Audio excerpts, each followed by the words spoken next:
So hi guys, welcome to our channel Mathematics Zone, solution of engineering mathematics.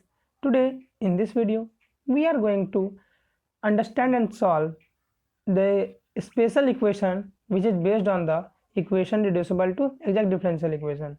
In the previous video, I said that question number 10 is left and this question is solved by this special equation. Okay.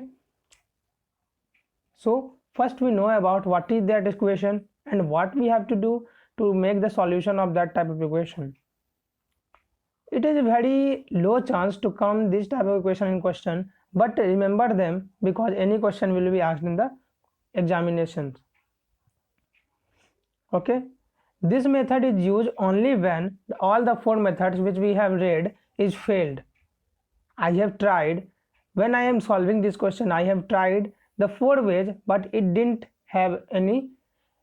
make it, but by this form it will be made. Okay, so let's go to that. It is a special equation, just like when we playing online games like PUBG or Free Fire. In that a special drop is there, just like this it is a special drop in exact differential equation.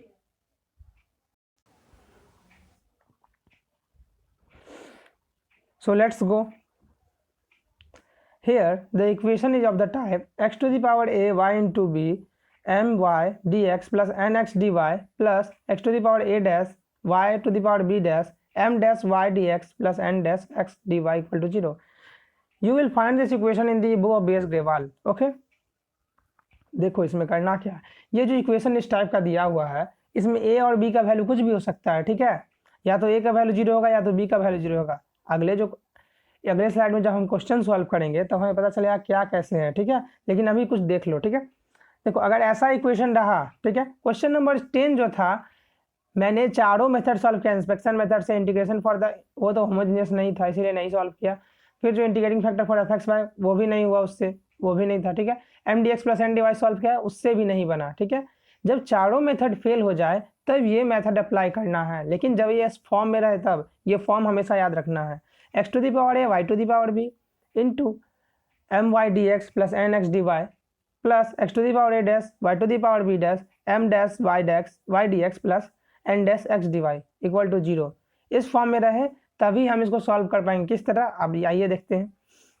तो इसमें अगर इस form में रहे तो integrating factor क्या हो जाएगा, X to the power H Y to the power K हो जाएगा.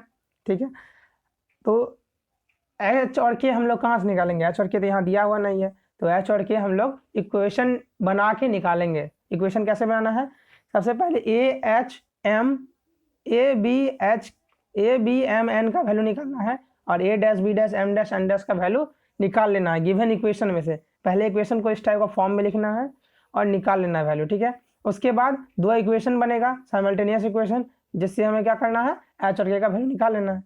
इस क्वेश्चन में देखेंगे ये जो क्वेश्चन नीचे दिया हुआ है Y square plus 2x square Y D X plus 2x cube minus X Y D Y equal to 0.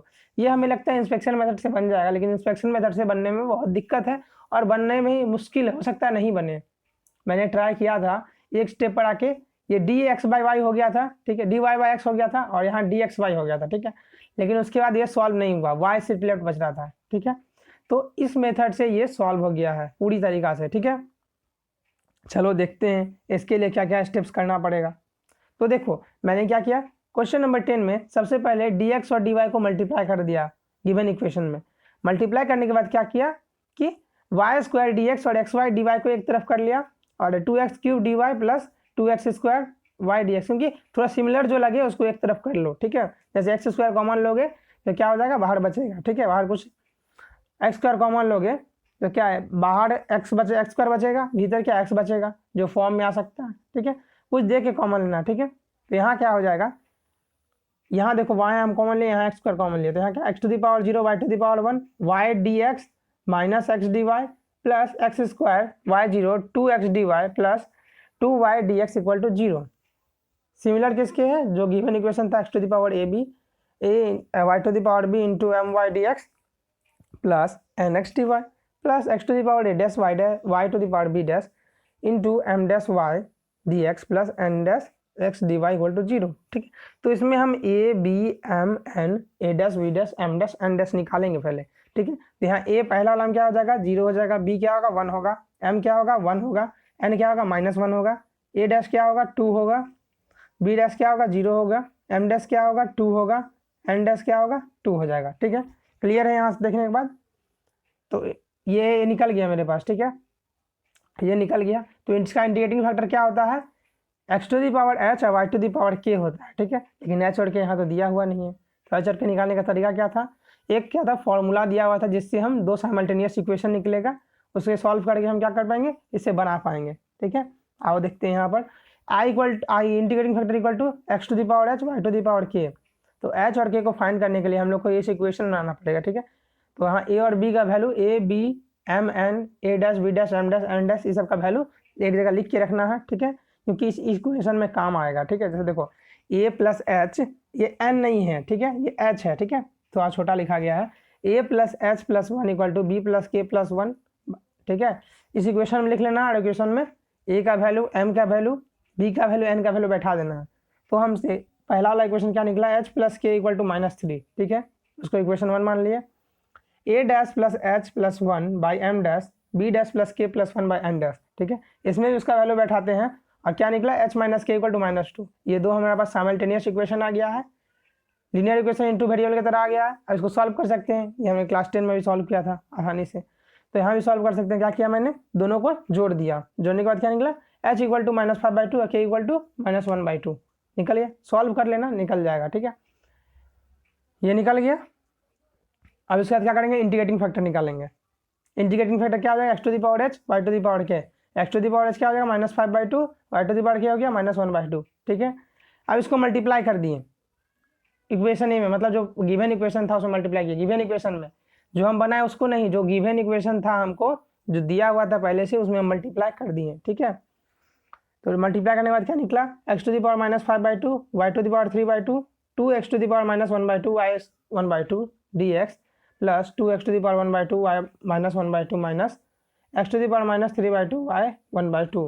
Okay, y to the power 1/2 into D Y equal to 0। ठीक है, अब क्या करेंगे हम, गिवन इक्वेशन एग्जैक्ट है कि नहीं है वो देखना है। तो dm बाई डी वाई निकाले और dn बाई dx निकाले। यहाँ पर dm और dy निकालते हैं तो क्या होता है 3/2 x to the power -5/2 y to the power 1/2 plus यहाँ 2 कट जाएगा तो क्या हो जाएगा x to the power -1/2 y to the power -1/2। ठीक है, यहाँ dn बाई dx नीचे छुप गया है तो यहाँ क्या 2 into 1/2 into x to the power -1/2 y to the power -1/2 जो क्या इसके बराबर है x to the power -1/2 y to the power -1/2 2 तो यहाँ भी कट जाएगा। देखो जब निकाले dn by D Y and dm by D Y तो क्या था, इक्वल था। जब इक्वल है तो क्या गिवन इक्वेशन एग्जैक्ट है। एग्जैक्ट का क्या सॉल्यूशन करना है, इंटीग्रेशन m dx किसको कांस्टेंट रख के, y कांस्टेंट रख के, integration of those terms which doesn't contain x। n के वो टर्म लेने हैं जो x नहीं लेते हैं, लेकिन x में क्या n में वो टर्म है, क्यों x मल्टीप्लाइड है तो n में कोई भी टर्म नहीं आएगा। ठीक है, तो फाइनल सॉल्यूशन क्या हो जाएगा देख लेते हैं। यहाँ पर कंप्लीट सॉल्यूशन हो जाएगा integration of m dx plus terms of n not continuous, लेकिन x में n में वैसा कोई भी टर्म नहीं जिसमें x ना हो। ठीक है, तो उसके क्या 0 कर देंगे, वहाँ कोई टर्म नहीं लेंगे। ठीक, तो x टू दी पावर -5/2 को हमने इंटीग्रेशन के भीतर लिया, y टू दी पावर 3/2 को क्या बाहर ले लिया। y कांस्टेंट रखना था तो y को हमने बाहर ले लिया और कांस्टेंट को बाहर रख लिया। ठीक है, यहाँ पर x टू दी पावर -1/2 का इंटीग्रेशन, ये तो बहुत आसान है। ठीक है, तो यहाँ क्या हो जाएगा 1/2 x टू दी पावर 1/2 हो जाएगा और 2 फिर मल्टीप्लाई हो जाएगा उसका इंटीग्रेशन के कारण 1/2 हो जाएगा। नीचे देखो x टू दी पावर -1/2 का इंटीग्रेशन क्या हो जाएगा x to the power -1/2 plus 1 by -1/2 plus 1। ठीक है, ये रूल है इंटीग्रेशन का first rule. x to the power n का इंटीग्रेशन क्या हो जाएगा x to the power n plus 1 by n plus 1 dx के रिस्पेक्ट में। ठीक है, तो यहाँ ऐसा आंसर निकलेगा, आंसर क्या निकला -2/3 y to the power 3/2 into x to the power -3/2 plus 4 y to the power 1/2 x to the power 1/2 equal to c।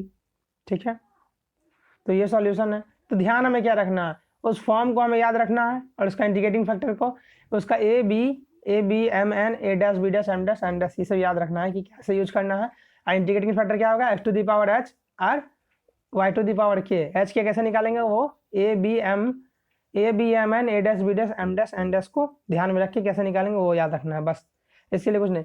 ये बहुत कम आता है यूनिवर्सिटी क्वेश्चन में, मेनली क्वेश्चन जो आता है इंस्पेक्शन मेथड से आएगा, उससे थोड़ा टफ आता है।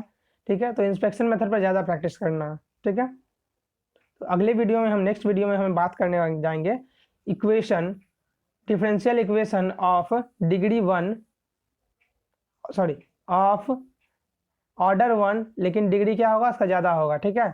जैसे dy/dx का होल स्क्वायर, ऐसा तो हम लोग अभी तक नहीं देखे हैं। तो अगले इक्वेशन में उसके बाद थ्योरी के बारे में बात करेंगे, उसके बाद क्वेश्चन सॉल्व करेंगे, ठीक है। Thank you for watching, like our video if you like it, subscribe our channel for more on this topic. Thank you.